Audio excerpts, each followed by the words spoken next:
কাল রাতে জলের মোটরটা ছেড়েছি, দেখি হঠাৎ করে মোটর আর চলছে না, মোটরটা খারাপ হয়ে গেছে।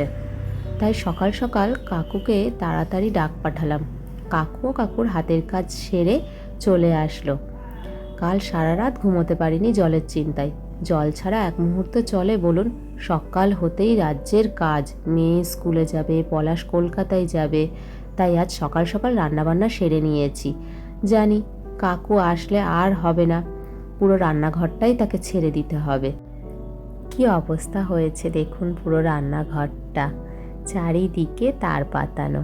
এ তো হবেই, একটা কাজ করলে একটু তো নোংরা হবেই।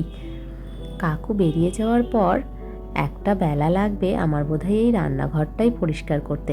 শুধু মাঝে মাঝে যাচ্ছি একটু চা করার জন্য, সেটুকুই একটু ঢুকতে পারছি। এই জন্যই সকাল সকাল রান্না সেরে নিয়েছিলাম, কারণ রান্নাটা হয়ে গেলে পলাশকে খেতে দিতেও সুবিধা হবে। ও তো খেয়ে আবার কলকাতায় বেরোবে। দেখুন চাটা দিয়েছি, চা খাওয়ার আর ফুরসত হচ্ছে না, বিলপত্র নিয়েই বসে আছে। এই বেরিয়ে যাবে, আবার আসবে সেই রাতে। ওদিকে কাকুরও বোধহয় কাজ হয়ে গেছে এতক্ষণে। চলুন দেখি, অনেকক্ষণ তো হলো। হ্যাঁ ঠিক তাই, সব গুছিয়ে বাড়ি যাবার তোড়জোড় করছে এবার।